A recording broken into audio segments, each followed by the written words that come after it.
자, 오늘은 예수 그리스도의 재림에 관해서 우리가 연구해 보도록 하겠습니다. 예수 그리스도께서는 다시 오시는 겁니까?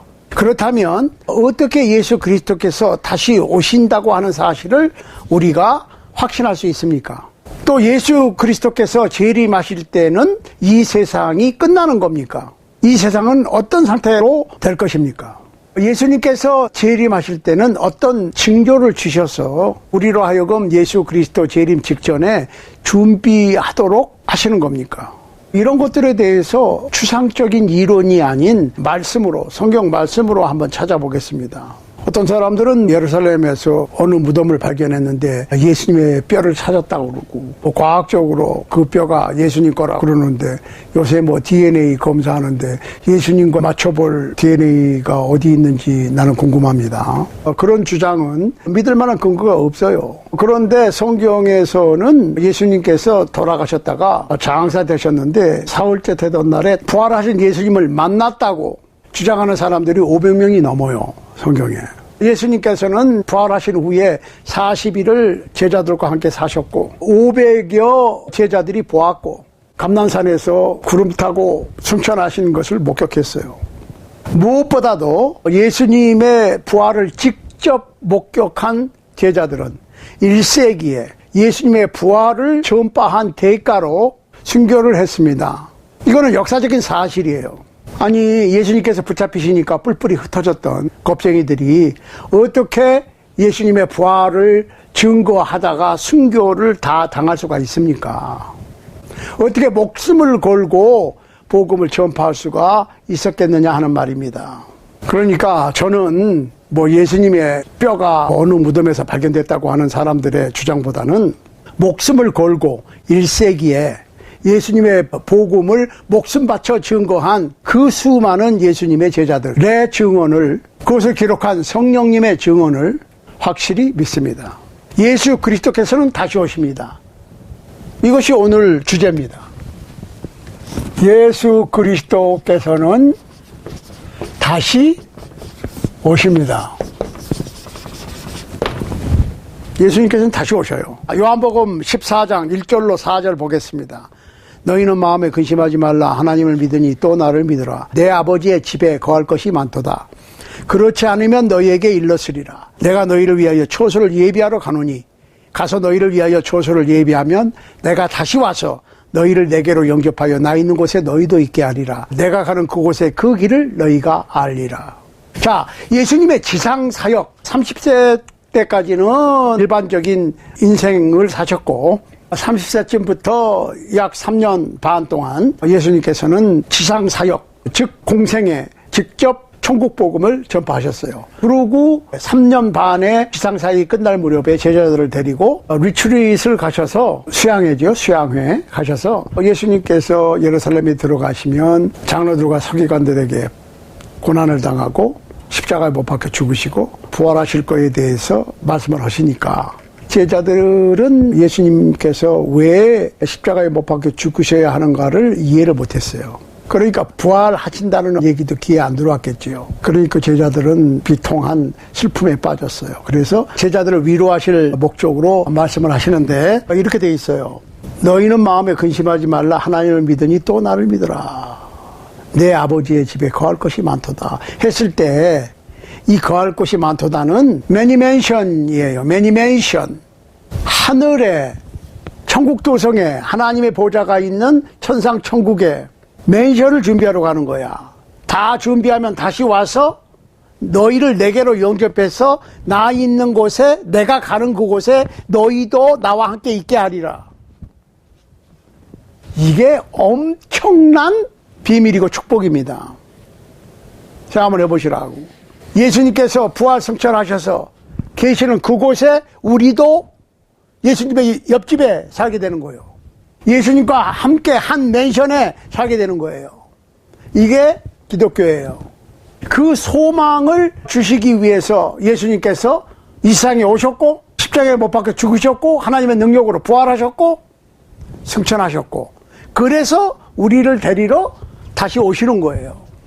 그래, 이게 목적과 이유가 뚜렷해야 돼. 그리고 예수님께서 그 약속을 잊어버리지 말라고 주님의 만찬 의식을 제정하셨습니다. 고린도전서 11장 24절로 26절 보세요. 축사하시고 떼어가랐을 때 이것은 너희를 위하는 내 몸이니 이것을 행하여 나를 기념하라 하시고, 식후에 또한 이와 같이 잔을 가지시고 가랐을 때 이 잔은 내 피로 세운 새 언약이니 이것을 행하여 마실 때마다 나를 기념하라 하셨으니 너희가 이 떡을 먹으며 이 잔을 마실 때마다 주의 죽으심을 오실 때까지 전하는 것이니라. 성령님의 영감을 받은 사도행전의 저자 누가는 20장 1절로 7절에서 1세기 제자들은 이 기념의식, 주님의 만찬, 떡을 떼고 잔을 마시면서 주님께서 살찌키고 피 흘리신 것을 기념하고 예수님의 재림을 기대하는 이 의식에 참여하기 위해서 제자들이 주의 첫날에, 즉 일요일에 함께 모였다고 하는 것을 말합니다. 이 예수님께서 다시 오시겠다고 하는 약속에 힘입어서 주님의 만찬을 계속했습니다. 2세기, 5세기, 10세기, 15세기, 20세기, 21세기 초반을 살고 있는 오늘날의 그리스도의 제자들도 매주 첫날에 주님의 만찬에 참여하고 있는 것입니다. 이거야말로 세기를 뛰어넘는 기적이 아니겠습니까? 그러니까 우리가 주의 첫날에, 매 주일날에 주님의 만찬을 실행하는 것은 다시 오시겠다고 하는, 재림하시겠다고 하는 예수 그리스도의 약속을 확인하는 거예요. 그런데 이 예수 그리스도의 재림에 대해서 극단적인 두 가지 의견이 있는데, 첫 번째로는 회의론입니다. 회의론. 두 번째로는 억측론입니다. 회의론과 억측론.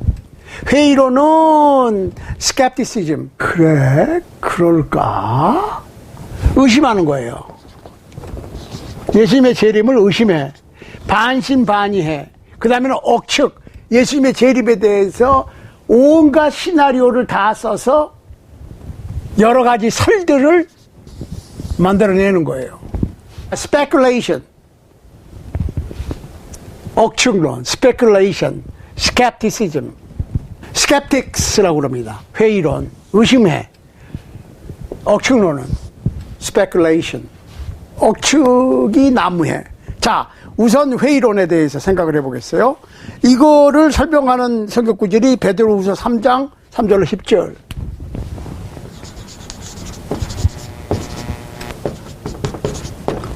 여기를 읽어보면 이렇게 돼 있어요.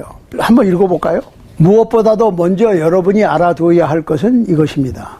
곧 마지막 시대에 자기들의 욕정을 따라 사는 자들이 나타나서 여러분을 조롱하며 그리스도가 다시 온다는 약속은 어떻게 되었는가? 그 약속을 기다리던 선배들도 죽었고 모든 것이 창조 이래 조금도 달라진 것이 없지 않느냐라고 말할 것입니다. 그들은 아득한 옛날에 하나님의 말씀으로 하늘과 땅이 창조되었다는 사실을 일부러 외면하고 있습니다. 하나님의 말씀에 의해서 땅이 물에서 나왔고 또 물에 의해서 이루어졌습니다. 그리고 물에 잠겨서 옛날의 세계는 멸망해 버렸습니다. 사실 하늘과 땅은 지금도 말씀에 의해서 그대로 남아 있습니다. 그러나 하늘과 땅은 하나님을 배반하는 자들이 멸망당할 심판의 날까지만 보존되었다가 불에 타버리고 말 것입니다. 사랑하는 여러분, 이 한 가지를 잊지 마십시오. 주님께는 하루가 천년 같고 천년이 하루 같습니다. 어떤 이들은 주님께서 약속하신 것을 미루신다고 생각하고 있지만 사실은 여러분을 위해서 참고 기다리시는 것입니다. 그러나 주님의 날은 도둑처럼 갑자기 올 것입니다. 그날에 하늘은 요란한 소리를 내며 사라지고 천체는 타서 녹아버리고 땅과 그 위에 있는 모든 것은 없어지고 말 것입니다. 자, 이 말씀 베드로전서 3장 3절로 10절 말씀인데 이 말씀에 주의해야 될 6가지가 있어요. 첫 번째로 예수님의 재림은 분명히 있을 것인데 예수님께서 오시지 않을 것이라고 생각하는 것은 잘못된 생각이라는 거예요. 두 번째로 우리는 시한부 인생이에요. 태어나면서 살 날을 제한받고 있습니다. 그런데 하나님께서는 시간의 제한을 받지 않으세요. 시간을 만드셔서 그 시간 속에 우리를 넣어놓으신 거예요. 그러니까 시편 기자는 당신 앞에서는 천년도 하루와 같아 지나간 어제 같고 깨어있는 밤과 같사오니 했어요. 그러니까 이 말씀으로 깨닫고 사도 베드로가 하나님께는 하루가 천년 같고 천년이 하루 같다라고 얘기한 겁니다. 자, 세 번째로 주님께서 약속하셨기 때문에 주님의 재림을 믿을 수 있다는 거예요. 예수님께서 다시 오겠다고 그러셨어요. I will come again. 주님께서 직접 하신 말씀이니까 확실할 수가 있습니다. 네 번째로 하나님께서는 그냥 차일피일 미루시고 계신다기보다는 오래 참고 계신다는 거예요. 왜? 이 세상 사람 중 한 사람도 멸망당하는 것이 하나님의 뜻이 아니기 때문에 회개의 기회를 주고 계신다는 겁니다. 그러나 언젠가는 그 기회를 끊어버리실 때가 올 것인데 그때는 예수님께서 다시 오실 때예요. 자, 다섯 번째로 예수님의 재림의 때는 알려지지 않을 것이고 세상은 기대조차 하고 있지 않을 것입니다. 마치 밤에 도둑이 오는 것처럼 말입니다. 여섯 번째로 예수 그리스도의 재림은 이 세상과 이 세상에 있는 모든 것들의 종말을 뜻합니다. 오늘날 우리는 은하계 안에 가까운 행성을 연구하기 위해서 인공위성을 발사하고 달에 인간의 발자국을 남기고 어떻게 하면 제한된 인간이 현대 문명이라고 하는 것으로 죽음까지도 극복해 볼까 노력하고 있고 많이 발전된 건 사실이에요. 스마트폰, 인터넷, 웹사이트, 문명의 이기의 극치를 이루고 있는 현대를 즐기며 살아가고 있습니다. 그러다 보니까 이 세상은 물론 크리스찬들이라고 하는 사람들까지도 믿음으로 행하지 않고 보이는 것으로 행합니다. 성경에 기록되어 있는 말씀을 마치 무슨 미신같이 생각하고 신약의 기본적인 가르침을 무시하고 물질주의와 세속주의 그리고 인본주의에 만연해서 살아가고 있는 것은 매우 실망스러운 일입니다. 두 번째로 억측론입니다. speculation, 억측. 글자 그대로 인터넷이나 웹사이트에 기독교 서점에 책들이 그냥 엄청납니다. 예수 그리스도의 오심에 대한 징조에 대해서 about signs of Christ coming again. 어떤 데는 카운트다운을 해. 뉴이어 되면은 카운트다운 하잖아요. 10부터 쭉 세고 3, 2, 1 해피 뉴 이어 하듯이 예수님께서 오실 날을 카운트다운 하는 사람들도 있어요. 인간이 상상할 수 있는 imaginable 그리고 상상할 수 없는 unimaginable 예언들 prophecies 아마 이런 것들은 그 환상 fantasies라고 불러야 할 겁니다. 인간이 상상할 수 있는 아니면 도저히 상상할 수 없는 이론과 학설, theory들로 예수님의 재림에 대해서 쓰여진 책들이 수없이 많아요. 그런데 다 무시하고 성경이 말하고 있기 때문에 우리가 알아야 될 것들이 있습니다. 성경이 말하고 있기 때문에 알아야 될 것들이 있는데 일단 예수님께서 다시 오실 때 부활이 있을 겁니다. 죽은 자들이 부활해. 데살로니가 교회 교인들은 사도 바울이 복음을 전할 때 잘 받아들였어.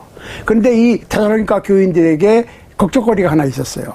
만약에 예수님이 오시기 전에 죽으면 혹시 예수님을 만나지 못하는 불이익을 당하지 않을까 걱정했어요. 그리고 예수님의 재림을 학수고대하면서 세상 잡을 다 버렸어요. 그래서 일하기 싫으면 먹지도 말라. 그 다음에 예수님이 오실 때는 어떻게 될 것이라고 하는 것을 데살로니가 전서 4장에 사도 바울이 편지로 썼어요. 보세요. 교우 여러분, 죽은 사람들에 관해서 여러분이 알아두셔야 할 것이 있습니다. 여러분은 희망을 가지지 못하는, 소망을 가지지 못하는 다른 사람들처럼 슬퍼해서는 안 됩니다. 우리는 예수께서 죽으셨다가 다시 살아나신 것을 믿습니다. 그래서 우리는 예수를 믿다가 죽은 사람들을 하나님께서 예수와 함께 생명의 나라로 데려가실 것을 믿습니다. 우리는 주님의 말씀을 근거로 해서 말입니다. 주님께서 다시 오시는 날 우리가 살아남아 있다 해도 우리는 이미 죽은 사람들보다 결코 먼저 가지는 못할 것입니다. 명령이 떨어지고 대천사의 부르는 소리가 들리고 하나님의 나팔 소리가 울리면 주님께서 친히 하늘로부터 내려오실 것입니다. 그러면 그리스도를 믿다가 죽은 사람들이 먼저 살아날 것이고 다음으로는 그때 살아남아 있는 우리가 그들과 함께 구름을 타고 공중으로 들리어 올라가서 주님을 만나게 될 것입니다. 이렇게 해서 우리는 항상 주님과 함께 있을 것입니다. 이게 지금 예수님께서 다시 오시면 죽은 자의 부활이 있고, 그러면 살아있는 자는 변화가 돼요. 트랜스포메이션, 변화되는 거고, 이거는 resurrection. 죽은 사람들은 부활시키고, 살아있던 사람들은 예수님 오실 때 트랜스포메이션, 트랜스폼드 시켜서 함께 예수 그리스도께서 약속하신 천상 천국의 천국도성의 맨션으로 데려가시는 거지. 자, 그 다음에 고린도전서 15장에서는 사도 바울이 이렇게 됐어요. 형제들아, 내가 이것을 말하노니 혈과 육은 하나님의 나라를 유업으로 받을 수 없고 또한 썩은 것은 썩지 아니할 것을 유업으로 받지 못하느니라. 보라, 내가 너희에게 비밀을 말하노니 우리가 다 잠잘 것이 아니오 마지막 나팔에 순식간에 호련히 다 변화하리니 나팔 소리가 나매 죽은 자들이 썩지 아니할 것으로 다시 살고 우리도 변화하리라. 이 썩을 것이 불갑을 썩지 아니할 것을 입겠고 이 죽을 것이 죽지 아니함을 입으리로다. 이 썩을 것이 썩지 아니함을 입고 이 죽을 것이 죽지 아니함을 입을 때에는 사망이 이김에 삼킨 바 되리라고 기록된 말씀이 응하리라. 그러니까 예수님 다시 오시면 죽은 자는 부활하고 살아있던 자는 변화가 돼서 같이 올라간다는 거예요. 자, 그런데 부활의 문제입니다. 주님께서 다시 오실 때 성도들만 부활하고 아니면 예수님께서 재림하시면 살짝 오셔서 성도들만 데려가고 나머지는 7년 대환란에 남겨놓고 이런 것은 억측이에요. 스페큘레이션에 들어가는 거야. 저기 그렇게 돼 있지 않아요. 예수님께서 재림하실 때 부활은 선한 영과 악한 영의 동시 부활입니다. Simultaneous resurrection of the good and the bad. 이렇게 되는 거예요. 선한 영과 나쁜 영들이 동시에 다 부활해요. 보세요. 아버지께서 자기 속에 생명이 있음 같이 아들에게도 생명을 주어 그 속에 있게 하셨고 또 인자됨을 인하여 심판하는 권세를 주셨느니라. 이를 기이 여기지 말라. 무덤 속에 있는 자가 다 그의 음성을 들을 때가 오나니 선한 일을 행한 자는 생명의 부활로 악한 일을 행한 자는 심판의 부활로 나오리라. 요한복음 5장 26절 29절입니다. 선한 영과 악한 영이 다 부활하고 선한 영은 생명을 위한 부활, 악한 영은 형벌을 위한 부활. 어떤 분들은 다 가는 지옥인데 좀 갈 수 있지 않겠느냐. 그리고 고통 당하다 때가 되면 죽겠지 그러는데 죽는 것이 아니라니까요. 죽지 아니할 몸으로 살려놓고 벌레와 구더기가 죽지 않고 불과 유황으로 지글지글 타는 못에 들어가야 돼. 거기를 가기를 원하는 분은 한 분도 안 계셔. 그러니까 우리가 부지런히 회개하고 복음에 순종하라고 목소리를 높이는 겁니다. 자, 또 한 가지 더 생각해야 될 것은 시기, 때. 언제 오시냐? 성경에는 주님의 날이 밤에 도적같이 그랬어요. The day of the Lord will come as a thief in the night. 밤에 도적같이 와. 도적이 무슨 예고하고 와요. 그러니까 예수님 오실 때 무슨 거짓 선지자들이 기근이 나고 지진이 나고 그러는데 그런 것들은 아담과 하와가 범죄하고 에덴 동산을 쫓겨나서 이 땅에 인류의 역사가 시작될 때부터 지금까지 있어요. 그러니까 예수님의 재림은 도적같이 있을 거예요. 징조가 없어요. 사실은. 예수님께서는 다만 마태복음 24장 26절에서 그날과 그 시는 하늘의 천사들도 모르고 아버지만 아신다고 그랬어요. 어떤 사람이 예수님께서 오실 날이 언제라고 얘기하는 사람은 무조건 거짓 선생입니다. 아니, 천사들도 모르고 아들도 모르고 아버지만 아시는데 천사들이나 예수 그리스도보다 아버지 하나님과 더 잘 통하는 사람은 없죠. 그러니까 그런 분들의 얘기는 어떤 것도 믿어서는 안 돼요. 그러니까 예수님의 결론이 뭐예요? 깨어있으라. watch. 깨어있으라. 자, 마가복음 13장 33절로 37절 보겠습니다. 주의하라, 깨어있으라.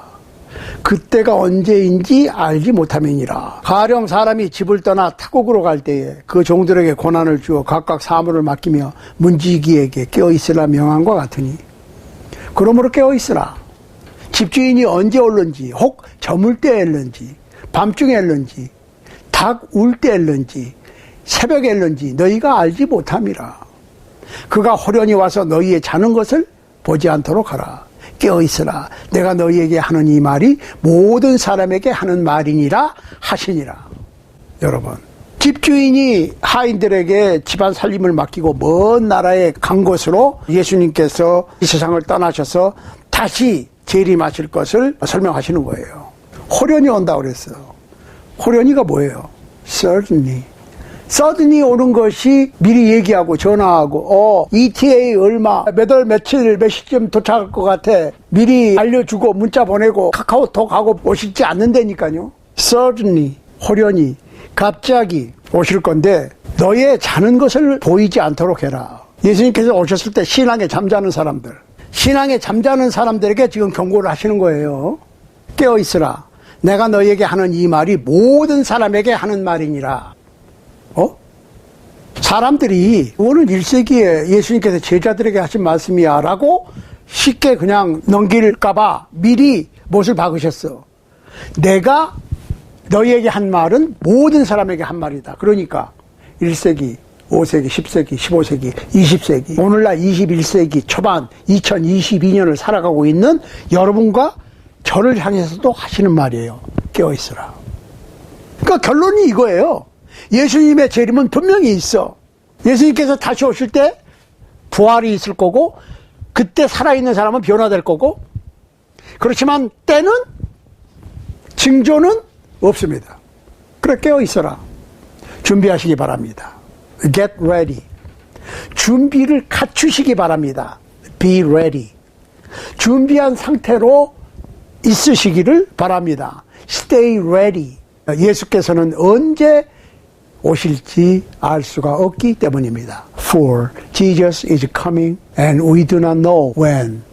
여러분은 다시 오실 예수 그리스도를 맞을 준비를 하고 계십니까? 예수님께서는 아마 앞으로 1000년 동안 안 오실 수도 있어요. 그렇지만 오늘 이 성경 공부 시간이 끝나기 전에 오실 수도 있다고. 깨어있으라고 그러셨으니까 우리는 그저 충성스러운 청지기 같이 깨어있는 여러분과 제가 되어야 합니다. 예수님께서는 우리들에게 깨어있으라 하셨으니 깨어서 충성스러운 청지기로 다시 오시는 예수님을 맞이할 수 있는 여러분과 제가 될 수 있게 되기를 우리 주님 예수 그리스도 이름으로 간절히 소원합니다.